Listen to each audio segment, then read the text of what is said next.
Temos uma pergunta? Temos uma pergunta aqui, pastor. Sim, Vocês nós temos uma pergunta aqui. O Danilo perguntou, são duas perguntas, tá? O Danilo fez a seguinte pergunta, pastor. Quais os principais princípios para se ser um bom líder? Bom, hein? Muito bom. Então, o principal deles é servir. É ter a visão em servir. Né? Todo grande líder, Jesus já disse assim, quem quer ser o maior, seja esse que vos sirva. Então ele tem que ter o coração de servo. E aí vem uma questão de entendimento, né? O que nós estávamos falando, Danilo, de as pessoas acharem, às vezes, que o líder é para ser servido. E não é. Na visão do reino, o líder serve os outros. Serve. Né? E isso que torna maior. Esse foi o grande exemplo de Jesus. Né? A visão, o entendimento do chamado, do propósito, é servir ao outro, é ajudar os outros. Né? Um bom líder, ele sempre se alegra no crescimento do seu liderado. Ele trabalha pelo sucesso do outro, sabe? E isso é a maior característica que um líder tem que carregar, sabe? É de dar a vida. Por isso que Jesus fala muito sobre isso, né? Ele diz assim, ninguém tem maior amor do que este, de dar a sua própria vida em favor de seus amigos, sabe? Então essa é a principal característica, né? Entre elas é saber trabalhar em equipe, né? A valorização do ser humano, o amor por ele, a paciência, né? O comprometimento. Então tudo isso são características de bons líderes que têm a visão correta daquilo que se espera sobre ele, né? E ele focar nisso. Espero que eu tenha respondido aí. Amém? Tem mais uma. Tem mais uma? Pode fazer. O Luan Lucas, pastor, ele fez a seguinte pergunta. Você recomenda as 21 leis do John Maxwell? 21 leis. 21 leis de John Maxwell. Você citou ele aí. Esse é um discípulo amado também. Ele está perguntando isso aí, se eu recomendo, é porque eu já fiz ele ouvir isso aí centenas de vezes. Recomendo muito, Luan Lucas. Eu trabalhei muito essas 21 leis, né, com a nossa liderança e com os discípulos por várias vezes. Né, ele viajava comigo e a gente ia ouvindo as leis, sabe? Ouvindo um audiobook. Então ele está perguntando, ele deve estar lá morrendo de rir agora, porque ele sabe que recomendo muito as 21. Hoje estou trabalhando um outro livro de liderança, que é O Monge, o Executivo. Não sei se você já leu. Li não, mas eu já ouvi falar dele. Ele vale a pena também, sabe? É um livro assim fantástico, que mostra bem esses princípios. Ele fala de uma coisa que também tem a ver com o que o Danilo perguntou, que é sobre poder e autoridade. Liderar com poder e com autoridade. A diferença disso é fantástica. Maravilha. Sabe? Que envolve a questão da influência, sabe? Mas a influência, Danilo, na liderança tem uma coisa que nós precisamos entender, que essa questão da própria criação, de como a mente da gente, sabe? A mente, onde que está todo o poder da influência? Na mente. Sim. Sabe? No aprendizado, né? Jesus, ele mudou a humanidade por uma nova maneira de pensar, né? Se a gente for ler a Bíblia, livro de Mateus, Marcos, Lucas, nós vamos ver nos primeiros capítulos, no relacionamento de Jesus com os discípulos, ele trocando a base de aprendizado deles. Então ele dizia assim, vocês aprenderam olho por olho, dente por dente, eu porém vos digo, vocês aprenderam sobre adultério, eu porém vos digo, vocês aprenderam sobre amor, eu porém vos digo. Então tudo isso que ele vem trazendo, ele estava trocando a base do aprendizado, sabe? Porque nós só podemos ter uma nova atitude, um novo comportamento com uma nova base de aprendizado. Entende? Então, se nós entendermos isso, nós vamos conseguir causar influência, mudar situações, entendeu? Entendendo o comportamento de cada pessoa, sabe? Tendo mais compaixão por isso, né? Porque às vezes as pessoas erram justamente por não saberem o que fazer, por não saber como lidar com algumas situações. Obrigado. Pastor, falando ainda sobre liderança, né? O que mais de bom em ser um líder, né? O que de mais gostoso, de mais prazeroso no que diz respeito à liderança, né? Essa questão de influenciar pessoas, aquilo que te gera mais prazer, mais alegria, que o senhor acha mais de bom? Não, eu sou líder e isso é o mais gostoso para mim. Eu tenho prazer nisso, por exemplo, né? A visão do senhor. Isso, o grande sucesso, né, o grande auge da liderança, sabe, é você conseguir reproduzir outro. É a multiplicação, sabe? Jesus, ele fala disso, o próprio Jesus fala disso em João 17, ele fala assim, neles eu sou glorificado, sabe? É pela transformação de vida, sabe? Pela transformação de vida que você pode causar aí, né? Eu te contar uma experiência que eu tive com um discípulo, hoje ele é pastor em Belo Horizonte.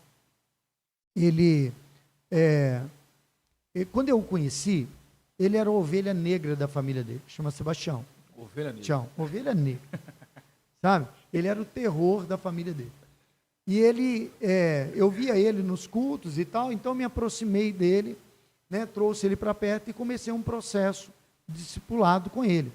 Né, de cuidar dele, de orientar. Ele ia na igreja mesmo, né?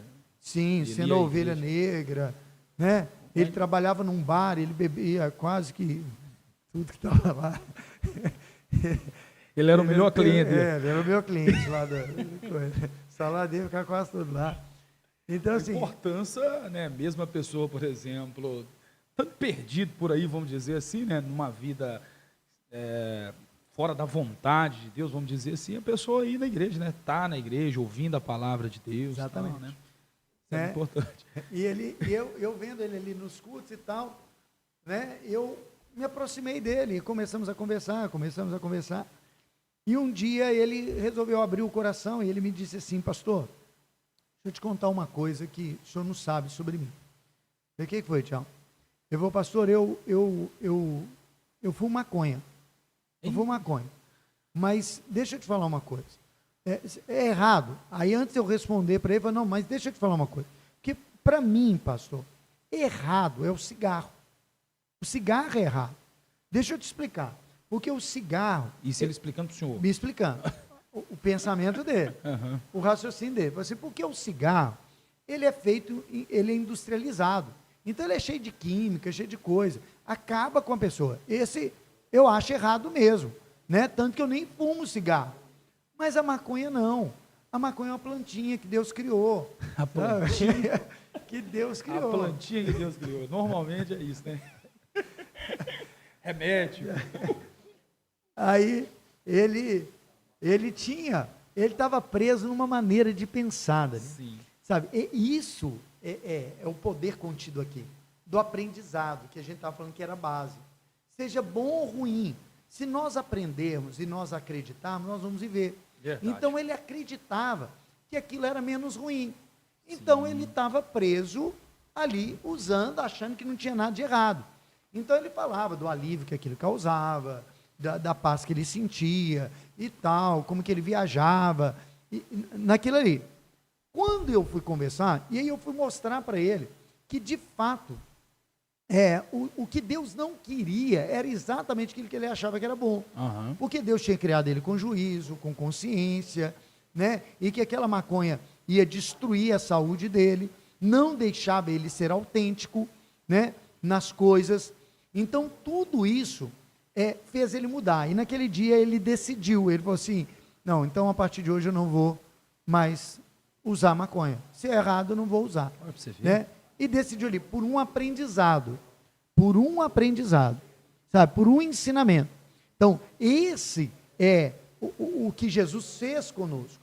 Um outro foi aqui, em Pompéu. E o senhor falando aí, A hora que o senhor começou a falar, eu estava achando que ele estava usando isso como desculpa. Então, realmente, ele acreditava que Sim. ele estava sendo sincero, verdadeiro. Exatamente. Mesmo na ignorância. Né? Sabe quando a Bíblia fala de fortalezas da mente? É isso que acontece. Como nós não entendemos como funciona a nossa vida, sabe, nós ficamos vulneráveis a determinados ataques.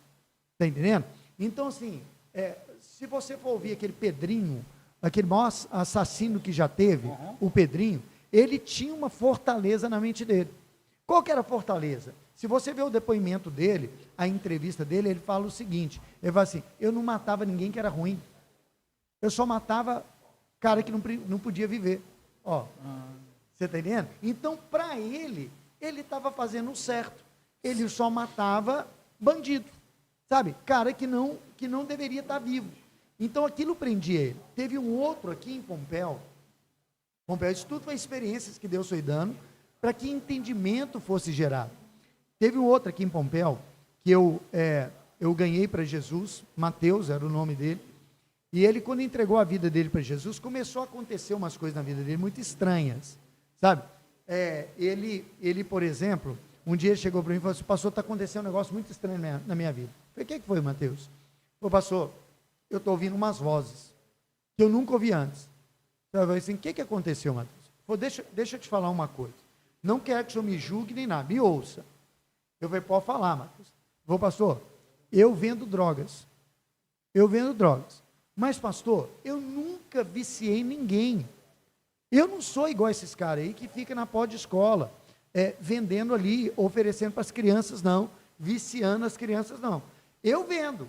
Eu só tenho em casa. Se alguém for lá, eu vendo. Sim. Eu não faço propaganda, eu não divulgo nem nada. Eu só tenho lá. Sabe? Eu não acho isso errado.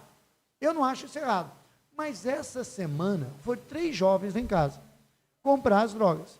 E eles foram lá, compraram as drogas e tal. E quando eles saíram, eu fiquei no portão olhando, eles saíram andando pela rua. Aí, de repente, eu ouvi uma voz assim, me falando assim, você está estragando a vida desses jovens. Aí, quando eu ouvi isso, eu falei assim, eu comecei a ficar perturbado com aquilo. Falei, como é que eu estou estragando? Não estou oferecendo nada, eles que vieram comprar e tal. E ele ficou tão perturbado que ele foi conversar. Aí eu fui ensiná-lo. Falei, Mateus, de fato, você está estragando a vida dele. Pastor, mas eu não ofereci para ninguém. Falei, mas você está vendendo, filho. Você está vendendo, não é isso que Deus tem para você. Falei, mas eu não acho errado. Falei, então pode avisar para a polícia que você tem droga na sua casa. Ele falou, não, você está doido? De jeito nenhum, não pode. Falei, então está errado. Está errado, por aí você já vê, você já está fazendo escondido, está errado. Então não é dessa forma como você está pensando. O fato de você vender está errado. Sabe, você não pode ir nesse caminho. E aí também o Mateus decidiu nunca mais vender drogas. Sabe, o Mateus ele trabalhava fora, ele estava de passagem aqui em Pompéu, né? Mas se converteu, parou de vender drogas, sabe? Parou de tatuar, também porque o Espírito Santo falou o coração dele. Foi uma outra experiência, que quando ele pegava na máquina de tatuar, a mão dele adormecia, sabe? Ele passou por um processo assim de conversão muito legal, muito de Deus. Maravilha. Sabe? Na vida dele. E isso mudou, os ensinamentos. São realizações, né, que vai gerando no Senhor, né, essa alegria, né? Ou seja, o que o Senhor tem feito, essa influência que o Senhor está exercendo, né? Realmente, você vê que está tendo mudança, transformação de vidas, né? Isso é prazeroso. Esse é o maior prazer. Esse é o maior prazer. A transformação de vida. Maravilha. Entendeu? Então, quando você gera outros que fazem isso, isso se multiplica de uma forma muito grande. Que benção. Vamos falar agora de 3 apoiadores, pastor. Daqui a pouco a gente volta aqui. Damos continuidade. Que bebe uma água aí, fica tranquilo. Que bate-papo legal, edificante. Muito bom mesmo. Viu? Essa que é a verdade. Deus tem falado conosco aqui por meio desse homem de Deus, né? Queremos falar da loja Mequipa, que é a loja e oficina de equipamentos profissionais, o melhor preço em consertos de geradores e motores elétricos em geral, entre muitas outras coisas, como montagem de painéis em fazendas para irrigação em geral e também produtos novos, como geradores, motores elétricos, esmerilhadeiras e muito mais. A loja Mequipa está ali na Padion Porto, frente à loja de material de construção da Cispel, do Misael e da Dinf. o melhor preço da cidade. Essa que é a verdade, não é eu que falo, é a população, é a sociedade que fala. O senhor conhece o Misael? Não, Misael? não. Conhece não, né? Ainda não. Misael é benção. Ele é da nossa igreja também lá, ele é o Glória a responsável Deus. pelo louvor lá. Jordana Luke, é a Você conhece. boutique... A Jordana você conhece, né? Jordana é muito conhecida. É a boutique que você procurava para comprar a peça que faltava no seu guarda-roupa, com preço excelente e qualidade superior à maioria. Tá com peças novas lá, uma super novidade lá e com preços bem que cabe dentro do seu bolso, lá perto da mercearia do Osvaldo. Padaria Pão Nosso, você já conhece a Padaria Pão Nosso? Lá você encontra pão fresquinho 3 vezes ao dia, bolo, salgado e muito mais. Dê uma passadinha lá para conferir. Padaria Pão Nosso fica ali na esquina da Tabelião João Rocha com a professora Pequenina. Um lugar, um ambiente para você levar os seus filhos, levar a sua esposa, um ambiente família do César e a Natália, que são cristãos e parceiros nossos. Nós